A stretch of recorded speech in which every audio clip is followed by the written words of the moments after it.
Hi ವೀಕ್ಷಕರೇ, ಎಲ್ಲರಿಗೂ ನಮಸ್ಕಾರ. ನೋಡಿ, ಗೃಹಲಕ್ಷ್ಮಿ ಯೋಜನೆಯ ಪ್ರತಿಯೊಂದು ಫಲಾನುಭವಿಗಳಿಗೆ ಸರ್ಕಾರ ನಾಳೆ ಗುರುವಾರ ಮಾರ್ಚ್ 27ರಂದು 6,000 ಹಣನ ಜಮಾ ಮಾಡ್ತಾ ಇದ್ದು, ಕರ್ನಾಟಕದ 23 ಜಿಲ್ಲೆಗಳ ಪ್ರತಿಯೊಂದು ಫಲಾನುಭವಿಗಳಿಗೆ ಈ 6,000 ಹಣ ಜಮಾ ಆಗ್ತಾ ಇದೆ.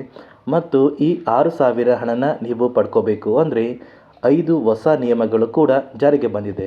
ಹಾಗಾದರೆ ಬನ್ನಿ ಸ್ನೇಹಿತರೆ, ಸರ್ಕಾರದಿಂದ ಹೇಗೆ ನಿಮ್ಮ ಬ್ಯಾಂಕ್ ಖಾತೆಗೆ 6,000 ಹಣ ಜಮಾ ಆಗ್ತಾ ಇದೆ ಮತ್ತು ಯಾವ ಜಿಲ್ಲೆಗಳಿಗೆ ಸರ್ಕಾರ ಈ 6,000 ಹಣನ ಜಮಾ ಮಾಡ್ತಾ ಇದೆ ಅಂತ ನಾನು ನಿಮಗೆ ಈ ಒಂದು ವಿಡಿಯೋದಲ್ಲಿ ಸಂಪೂರ್ಣವಾಗಿ ತಿಳಿಸ್ಕೊಡ್ತಾ ಇದ್ದೀನಿ.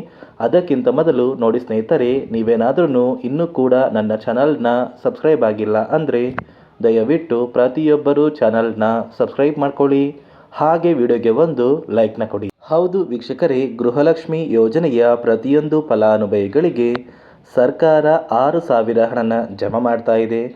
ನಾಳೆ ಗುರುವಾರ ಮಾರ್ಚ್ 27ರಂದು ಕರ್ನಾಟಕದ 23 ಜಿಲ್ಲೆಗಳ ಪ್ರತಿಯೊಂದು ಫಲಾನುಭವಿಗಳಿಗೆ ಸರ್ಕಾರ ಈ 6,000 ಹಣನ ಜಮಾ ಮಾಡ್ತಾ ಇದ್ದು, ನಿಮ್ಮ ಬ್ಯಾಂಕ್ ಖಾತೆಗೆ ಗೃಹಲಕ್ಷ್ಮಿ ಯೋಜನೆಯ 17 ಮತ್ತು 18ನೇ ಕಂತಿನ 4,000 ಹಣ, ಅದೇ ರೀತಿ ಅನ್ನಭಾಗ್ಯ ಯೋಜನೆಯ ಕಳೆದ 5 ತಿಂಗಳ ಪೆಂಡಿಂಗ್ ಇರುವ 2,000 ಹಣ, ಒಟ್ಟಾರೆ ಗೃಹಲಕ್ಷ್ಮಿ ಮತ್ತು ಅನ್ನಭಾಗ್ಯ ಯೋಜನೆಯ 6,000 ಹಣನ ಸರ್ಕಾರ 23 ಜಿಲ್ಲೆಗಳಿಗೆ ಜಮಾ ಮಾಡ್ತಾ ಇದೆ.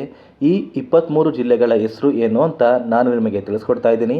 ಮೊದಲಿಗೆ ಬಾಗಲಕೋಟೆ, ಬೆಂಗಳೂರು ನಗರ, ಬೆಂಗಳೂರು ಗ್ರಾಮಾಂತರ, ಬೆಳಗಾವಿ, ಬಳ್ಳಾರಿ, ಬೀದರ್, ವಿಜಯನಗರ, ಚಾಮರಾಜನಗರ, ಚಿಕ್ಕಬಳ್ಳಾಪುರ, ಚಿಕ್ಕಮಗಳೂರು, ಚಿತ್ರದುರ್ಗ, ದಕ್ಷಿಣ ಕನ್ನಡ, ದಾವಣಗೆರೆ, ಧಾರವಾಡ, ಗದಗ, ಕಲಬುರಗಿ, ಹಾಸನ, ಹಾವೇರಿ, ಕೊಡಗು, ಕೋಲಾರ, ಕೊಪ್ಪಳ, ಮಂಡ್ಯ, ಮೈಸೂರು, ರಾಯಚೂರು, ರಾಮನಗರ, ಶಿವಮೊಗ್ಗ, ತುಮಕೂರು, ಉಡುಪಿ, ಉತ್ತರ ಕನ್ನಡ, ಯಾದಗಿರಿ ಮತ್ತು ಬಿಜಾಪುರ.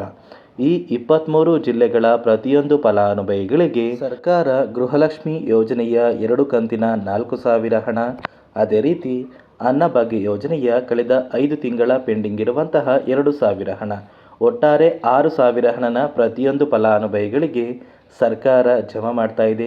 ಅದೇ ರೀತಿ ನಿಮ್ಮ ಬ್ಯಾಂಕ್ ಖಾತೆಗೆ 6,000 ಹಣ ಜಮಾ ಆಗಬೇಕು ಅಂದರೆ ಸರ್ಕಾರ ಪ್ರತಿಯೊಂದು ಫಲಾನುಭವಿಗಳಿಗೆ 5 ಹೊಸ ನಿಯಮಗಳನ್ನ ಜಾರಿಗೆ ತಂದಿದೆ.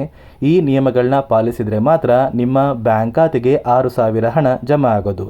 ಹಾಗಾದರೆ ಬನ್ನಿ ಸ್ನೇಹಿತರೆ, ಆ ನಿಯಮಗಳು ಏನು ಅಂತ ತಿಳಿಸ್ಕೊಡ್ತಾ ಇದ್ದೀನಿ. ಮೊದಲನೆಯ ಒಂದು ನಿಯಮ ಬಂದು, ನೀವು ಹೊಂದಿರುವಂತಹ ಒಂದು ರೇಷನ್ ಕಾರ್ಡ್ಗೆ ನಿಮ್ಮ ಮನೆಯ ಪ್ರತಿಯೊಂದು ಸದಸ್ಯರ ಆಧಾರ್ ಕಾರ್ಡ್ನ ಕಡ್ಡಾಯವಾಗಿ ಲಿಂಕ್ ಮಾಡಿಸ್ಬೇಕು. ಅದೇ ರೀತಿ ಎರಡನೆಯ ಒಂದು ನಿಯಮ ಬಂದು, ಕಳೆದ 15 ವರ್ಷಗಳಲ್ಲಿ ನೀವು ನಿಮ್ಮ ಬಳಿ ಇರುವಂತಹ ಒಂದು ಆಧಾರ್ ಕಾರ್ಡ್ನ ಯಾವುದೇ ರೀತಿಯ ಒಂದು ತಿದ್ದುಪಡಿನ ಮಾಡಿಸಿಲ್ಲ ಅಂದರೆ ನಿಮ್ಮ ಬ್ಯಾಂಕ್ ಖಾತೆಗೆ ಹಣ ಜಮಾ ಆಗೋದಿಲ್ಲ. ಅದೇ ರೀತಿ ಮೂರನೆಯ ಒಂದು ನಿಯಮ ಬಂದು, ಸರ್ಕಾರದಿಂದ ಬರುವಂತಹ ಒಂದು ರೇಷನ್ ಏನಿದೆ ಅಂದರೆ ಅನ್ನಭಾಗ್ಯ ಯೋಜನೆಯ ಉಚಿತ ಅಕ್ಕಿ ಏನಿದೆ, ಈ ಉಚಿತ ಅಕ್ಕಿನ ನೀವು ಕಳೆದ 3 ತಿಂಗಳಿಂದ ಪಡ್ಕೊಂಡಿಲ್ಲ ಅಂದರೆ ನಿಮ್ಮ ಬ್ಯಾಂಕ್ ಖಾತೆಗೆ ಸರ್ಕಾರ ಗೃಹಲಕ್ಷ್ಮಿ ಯೋಜನೆಯ ಹಣನ ಜಮಾ ಮಾಡೋದಿಲ್ಲ. ಅದೇ ರೀತಿ ನಾಲ್ಕನೆಯ ಒಂದು ನಿಯಮ ಬಂದು, ನಿಮ್ಮ ಮನೆಯಲ್ಲಿ ಯಾವುದೇ ಸದಸ್ಯರು ಸರ್ಕಾರಿ ನೌಕರರಾಗಿ ಕಾರ್ಯನಿರ್ವಹಿಸ್ತಾ ಇದ್ದರೆ ನಿಮ್ಮ ಬ್ಯಾಂಕ್ ಖಾತೆಗೆ ಹಣ ಜಮಾ ಆಗೋದಿಲ್ಲ.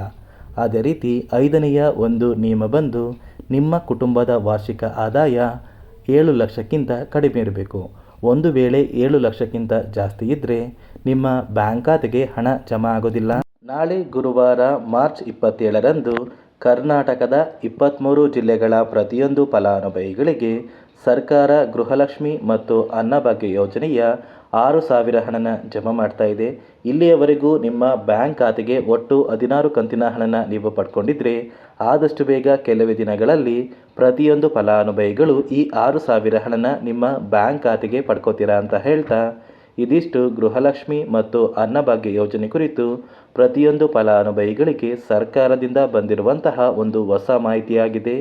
ನಾನು ಕೊಟ್ಟಿರುವಂತಹ ಮಾಹಿತಿ ನಿಮಗೆ ಇಷ್ಟ ಆಗಿದ್ದರೆ ದಯವಿಟ್ಟು ಪ್ರತಿಯೊಬ್ಬರು ನನ್ನ ಚಾನಲ್ನ ಸಬ್ಸ್ಕ್ರೈಬ್ ಮಾಡ್ಕೊಳ್ಳಿ, ಹಾಗೆ ವಿಡಿಯೋಗೆ ಒಂದು ಲೈಕ್ನ ಕೊಡಿ.